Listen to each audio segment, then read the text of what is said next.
Ош Devlet Üniversitesi İmam Hatip Lisesi, ders Türkçe, sınıf 8. sınıf, konu belirtme hali. Öğretmen Turdugül Okonbayeva. Selamun aleyküm, değerli öğrencilerim. Türkçe dersimize hoş geldiniz. Bugünkü dersimizin konusu belirtme hali. Саламатсыңар урматтуу окуучулар, түрк тили сабагыбызга кош келдиңер. Бүгүнкү сабагыбыздын темасы табыш жөндөмөсү. Belirtme hali, ismin fiildeki işten, hareketten, eylemden, doğrudan etkilenme ve onunla ilgili olma halidir. Evi gördüm, kapıyı açtım, okulu boyadılar, gülü koparmayın. Belirtme hali, табыш жөндөмөсү. Кыймыл аракет, тике багытталган объектти билгизет. Үйдү көрдüm, эшикти ачтым, мектепти боешту, гүлдү үзбөгүлө. Belirtme durumundaki isim neyi kimi sorularının cevabıdır. Табыш жөндөмөсү kimdi эмнени деген суроолорго жооп берет. Tabi belirtili nesne bir soru kelimesi ise bu soru sorulmaz. Eğer табыш жөндөмөсүндөгү ысым суроолуу сүйлөм болуп жаткан болсо, анда kimdi эмнени деген суроону бербейбиз. Şimdi soruları cevaplayın. Burada kimi bekliyorsunuz? Азыр суроолорду жооп тогула же суроолорго жооп бергиле. Burada kimi bekliyorsunuz? Бул жерде kimdi күтүп жатасыз? Бул жерде kimdi күтүп жатасыз деген суроолуу сүйлөмгө kimdi деген сөздү табуу үчүн дагы kimdi деген суроону бербейбиз. Эскертүү. Uyarı. Türkçede 2 tane i eki vardır. İyelik eki ve belirtme hali eki. Bunlar iyi bilinirse cümledeki belirtili nesne ile isim tamlamasındaki tamlanan birbirine karıştırılmaz. Bu cümlenin anlamından da çıkarılabilir. Türk dilinde i деген мүчө эки учурда кездешет. Биринчи, үчүнчү жакка ал деген үчүнчү жакка тиешелүүлүк мүчөсү болуп, onun kalemi, anın kalemi сүйлөмдө i мүчөсү ага тиешелүү экендигин билдирип жатат. Экинчи учур belirtme hal eki биздин темабызга байланыштуу. Kalemi. Kalemi kim aldı? Kalemi ben aldım. Ben neyi aldım? Ben kalemi aldım. Burada i eki табыш жөндөмөсү belirtme hal eki olarak gelmiştir.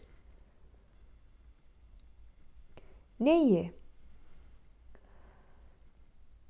Belirtme hali eki kelimenin son sesli harfi a, I ise I eki gelir.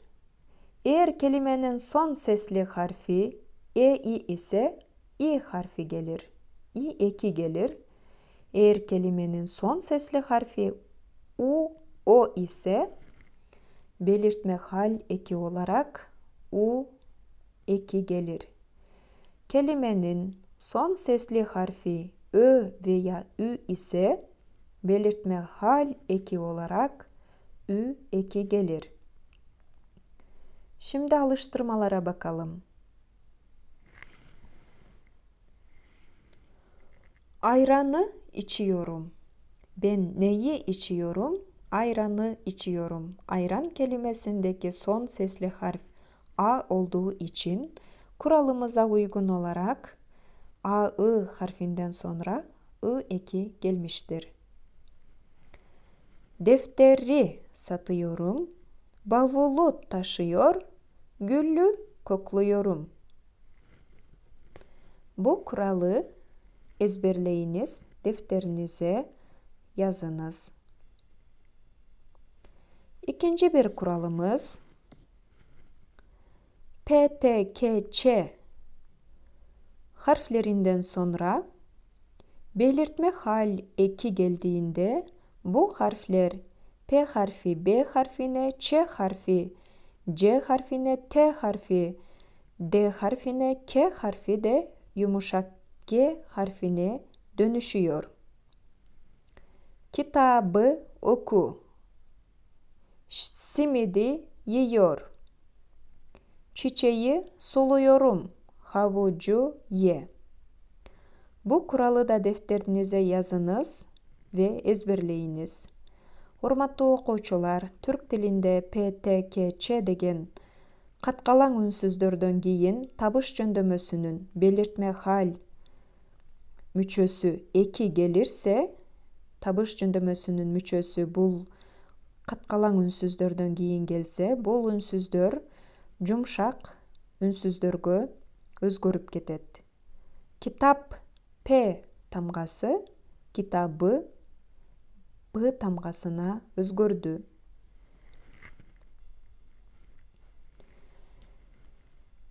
Yine bir kuralımız var.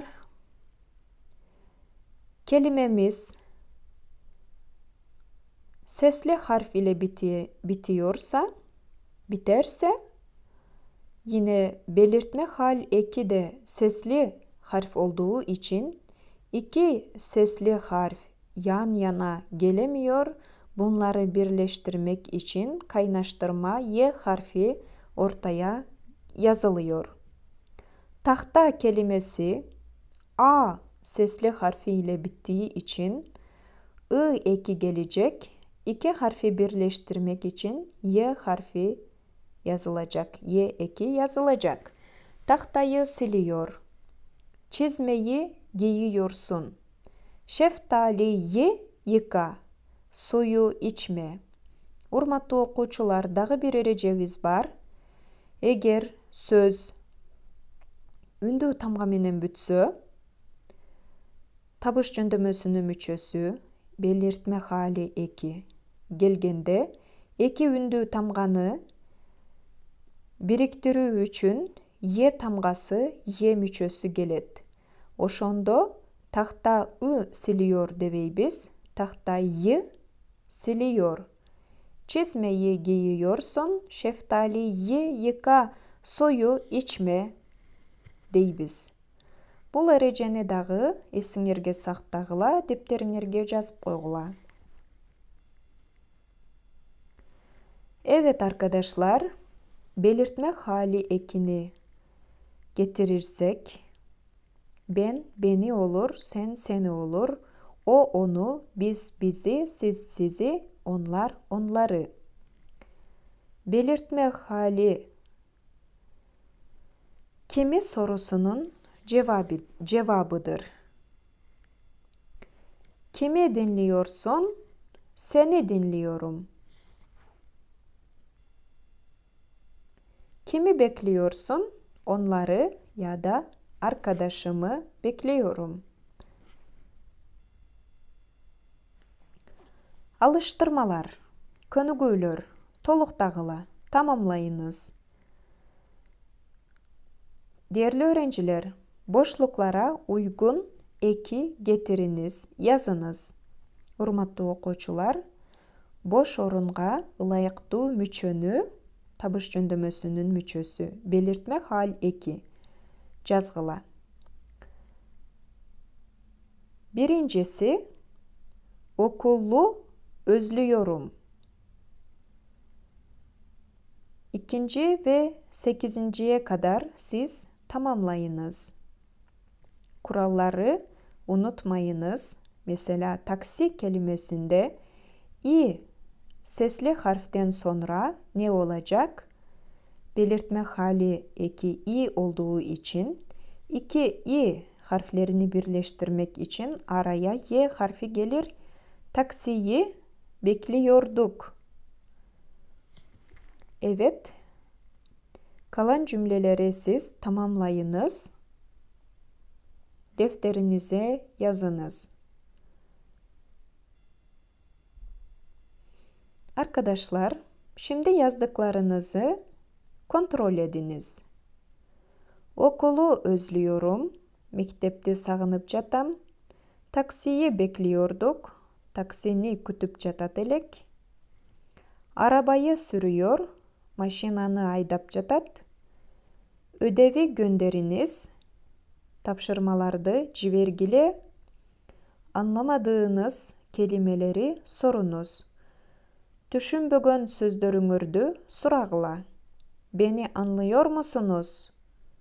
Meni түшүнүп жатасыңарбы? Gülü koparmayınız. Güldü üzbөгүлө. Zamanı iyi değerlendiriniz. Убакытты туура пайдалангыла. Neyi iyi değerlendiriniz? Zamanı iyi değerlendiriniz.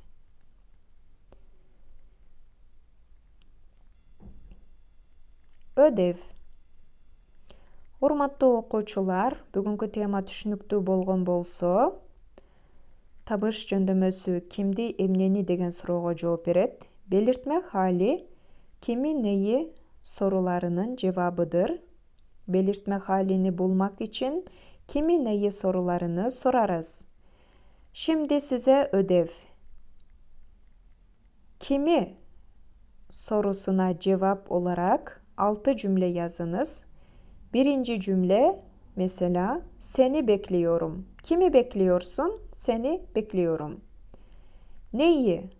Bu soruya da cevap olarak 6 cümle yazınız. Neyi arıyorsun? Kitabı arıyorum. Emneni izdep jatasың? Kitapты izdep jatam. Kimdi күтүп жатасың? Seni күтүп жатам. Тапшырманы түшүнгөн болсоңор, дептериңерге жазып, мага жибергиле. Темага байланыштуу суроолоруңар бар болсо, мага жазгыла. Dersi dinlediğiniz için teşekkür ederim. Konuyla ilgili anlamadığınız yerler varsa lütfen bana yazınız. Ödevleri, alıştırmaları tamamlayın ve bana gönderin. Hoşça kalın, kendinize iyi bakınız.